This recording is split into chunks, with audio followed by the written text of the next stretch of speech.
ज्ञान की राह दिखाई, जीवन मेरा धन्य बनाया।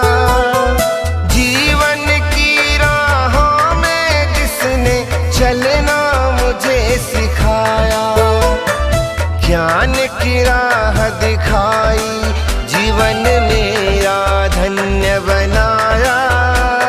जीवन की राहों में जिसने चलना मुझे सिखाया।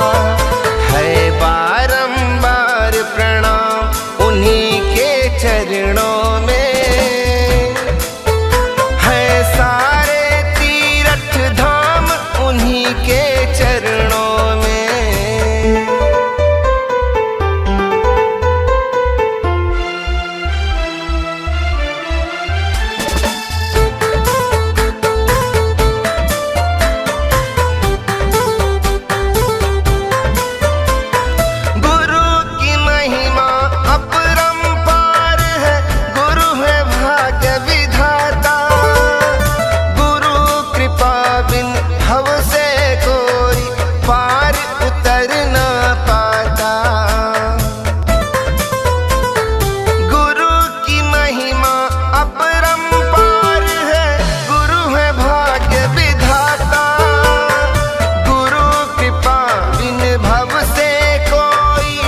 पार उतरना पाता है, मिलता बड़ा आराम उन्हीं के चरणों में।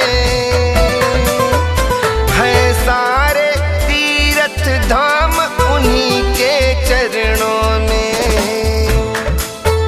है बारंबार प्रणाम उन्हीं के चरणों में। है सारे धाम उन्हीं के चरणों में।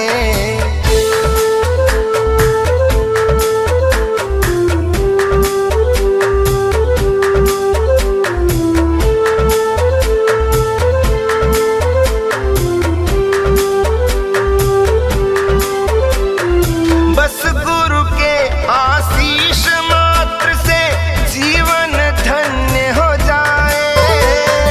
भक्त क्रांति अपने गुरु के चरणों में बलि बलि जाए। बस गुरु के आशीष मात्र से जीवन धन्य हो जाए। भक्त क्रांति अपने गुरु के चरणों में बलि बलि जाए। मेरे दुख को मिले विराम उन्हीं के चरणों में। है सारे तीर्थ धाम उन्हीं के चरणों में। है बारंबार प्रणाम उन्हीं के चरणों में।